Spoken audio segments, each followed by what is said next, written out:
لەگەڵ میوانەکانمان تۆرەکان گفتوگۆ دەکەین و قساکەین لەسەر و بابەتانەی کە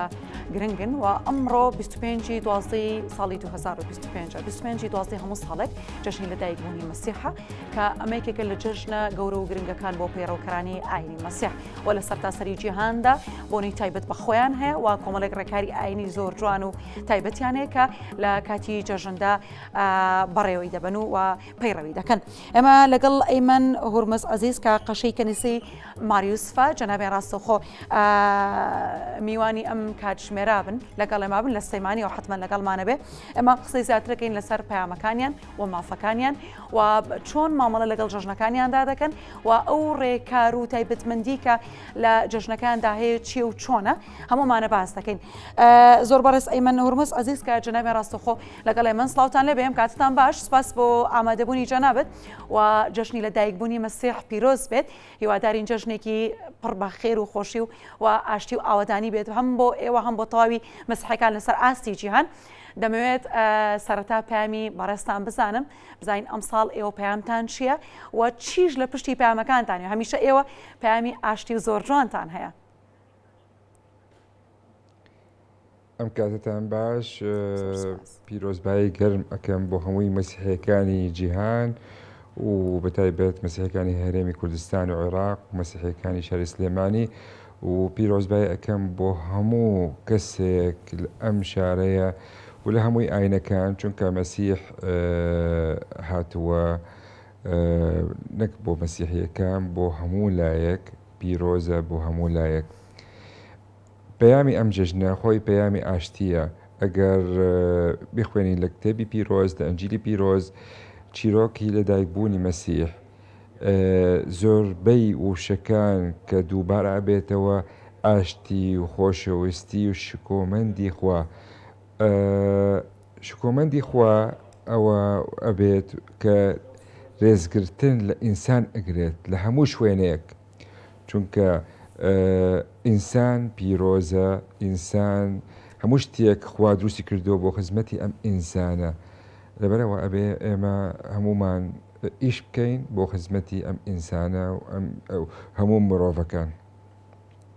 زۆر باشە بەڕێز ئەیمن ئەمێ باسی ئەو جیاوازی و تایبەتمەندیانە بکەی کە لە جژنی مەسیحدا هەیە. ئێوە چی ئەکەن؟ ئەو ڕێکارانە چییە؟ بۆ نمونە هاوشێوی مسلمانەکان ئێوەش خواردن ئامادەکەن ئەو ڕێکارە جیاواز و تایبەتانە چێک ئێوە لە جژنەکانی خۆتاندا ئەنجامیەدەن؟ یعنی خۆی من با قسەیەکەم وەکو من پیاوی ئاینم من وەکو قاشە ئەوە پێم گرنگە کە خەڵک بەشدار ئەبن لە ڕێو ڕسمی ئاینی لە ڕێو ڕسمی نوێژ لەدایکبوونی مەسیح ئەمە کە ئەکرێت 24 بۆ 25 مانگ هەموو ساڵێک 24 شەو کە تاریک ئەبێ ڕۆژەکە تەواو ئەبێ ڕۆژێکی نوێ دەست پێ ئەکە بەبێ کللتوری مەسیحیەت لەبەرەوە ئێمە دوای سەعات 5 و 6 کە دنیا تاریک ئەبێ دەست پێەکەین بە ڕۆژێکی تر ئەو قداسە و ئەو مەراسیمە دەست پێەکەین دوای ساعات 7 و 8 و 9 بەبێ کەنیسە و بەبێ شوێن. ئەو ڕێوڕسمە زۆر گرنگە ئەبێ هەموو کەسێک بەشدار ئەبێ چونکە حتا هەست ئەکە بە معنای جەژن چی معنای ئتیایە بۆ مرۆڤایەتی.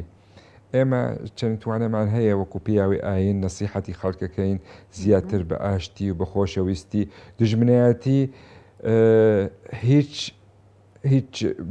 بۆ هیچ شوێنێک نایگەنێت ئینسان و مرۆڤایەتی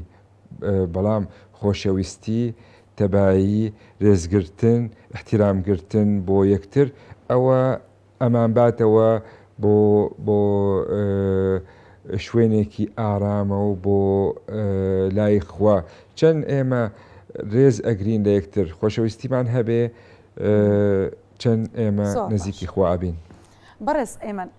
مسلمانەکان لە جژنی یاخود لە جەژنەکانی خۆیاندا دڵنیام تۆ بیستوتە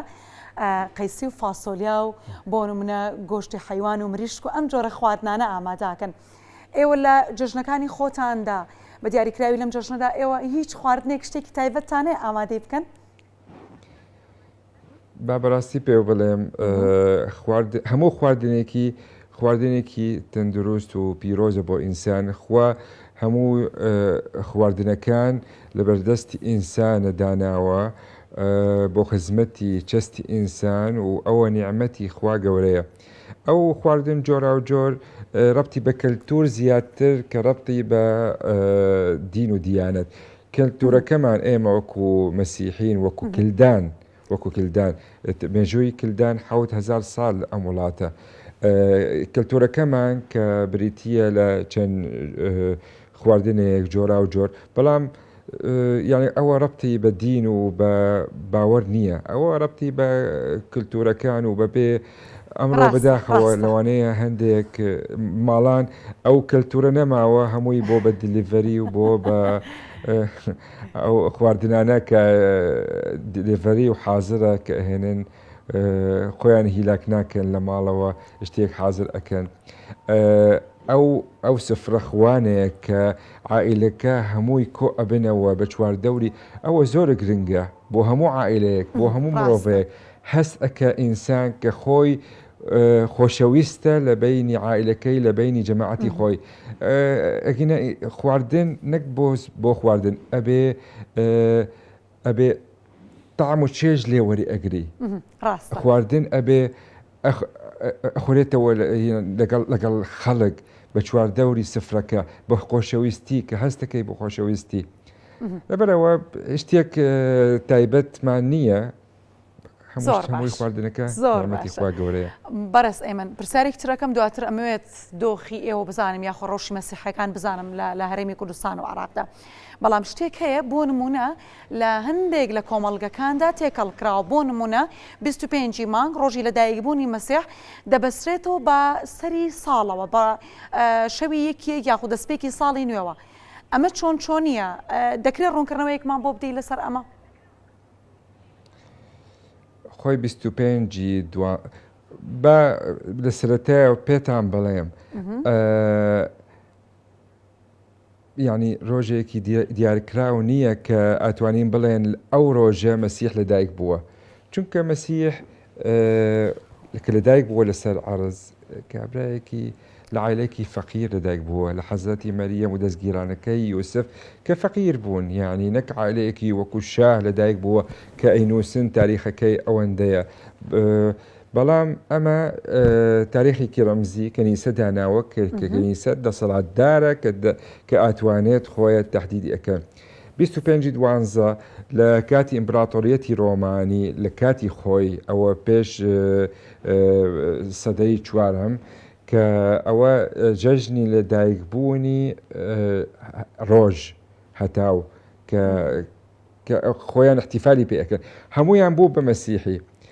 اینجا مەسیحیەکان هاتن کە بەبێ لاهوت و ئنجیل و ئەو چیرۆکانە لە ئەنجیلی پیرۆز کە دەریان کردووە لە ئەنجیل مەسیح لە زستان لەدایک بووە،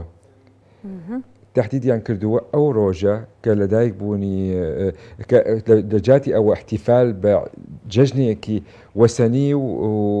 و سەنەم و ئەو پەیکەرانە ئەپەرستن، لە جاتی ئەوە با خوا بپەرستن.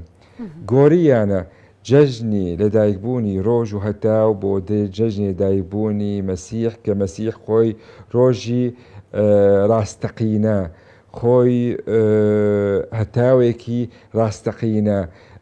ڕێگای هەموو کەسێک ڕۆناک ئەکاتەوە بۆ بە جەژنی لەدایکبوونی مەسیح. 25/12 ئەمە لە ڕووی دینیەوە. یەکی سەری ساڵ ئەوە مناسبەیەکی بۆنێکی مەدەنیە، یعنی وەکو چۆن ڕەبتی بە مەدەنیەت بۆ هەمووی گەلەکان، بۆ هەمووی نەتەوەکان، بۆ هەمووی ئاینەکان دیاریان کردووە کە یەک ئەمە مناسبەیەکی کەواتە جیاوازای 25 ڕۆژی لەدایکبوونی مەسیح ڕۆژێکە بۆنەوە مناسبەیەکی یاخود بۆنێکی ئاینی تایبەتە و سەری ساڵ و یەک و دەستپێکی ساڵی نوێش بابەتێکی دیکە و بۆنێکی جیاوازترە. ئێمە لە ڕۆی دینیەوە یەک ئەوە بەبێ کەلتوری و دینی جوولەکان لە پێش مەسیحیەت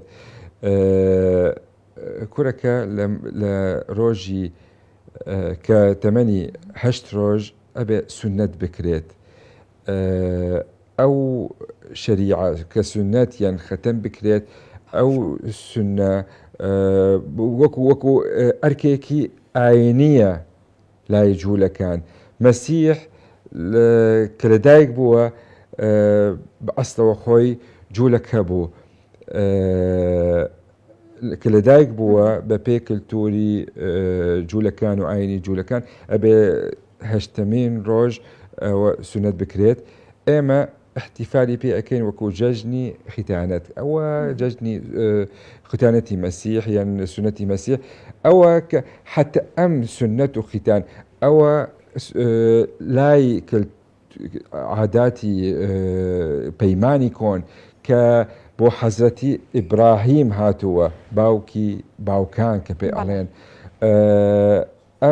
ئەم سونەتە کە جیاکردنەوەی ئەم گەلە لە ئەوانەی تر کە بێگانن واتە جیاکردنەوە لێکیەک ئێمە احتیفالی پێ ئەەکەین کە سونەتی مەسیح بەڵام ئەوە زۆر گرنگ نییە گرنگەکە ئەوەیە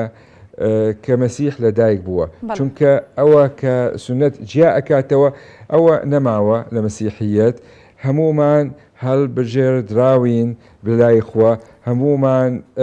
گرنگین لای خوا هەموو ئیمرۆڤەیەک لەسەر ئەم زەویە خۆی گرنگە چونکە خۆی لەسەر وێنەی خوای لەسەر وەکو چۆن فکری خوا دروست کراوە لەبەرەوە ئەوە پیرۆزە. بەڕێز ئەیمن کۆتا پرسیارەمەوێت حەزمە کرد زیاتر قسە بکەین لەبەروی بابەتەکە زۆر هەڵەگرێتەوە جژنێکی جوانە بەڵام لەبەروی جەنافتان میوانتان هەیە و سەرقاڵت نامێ زۆر ڕات بگرم ئەمەوێت بۆم باسکەی با بزانم ڕەوشی مەسیحەکان لە عێراق و بە دیاریکراوی لە هەرێمی کوردستاندا چۆنە؟ ڕەوەشی مەسیحیەکان لە عێراق و هەرێمی کوردستان لەخوا بزیاد بێ ئەو ساڵانەی کۆتایی ئەوە چەند ساڵێک تۆزێک ئێمە بە ئارامی ئەژی بەتایبەت لە ئەوان لە عێراق لە جەنوب ئەگینا پێش ئەوە ئێوە ئاگادارن کە داعش و پێش داعش و 2003 و 2006 و 7 و دا کە لە ئەو نەهامەتیە و ئەو تائیفیە و ئەو تونوتیژی لەوێ بوو بەڵام ئەم ساڵی کۆتاییە تۆزێک استراحەتیان کردووە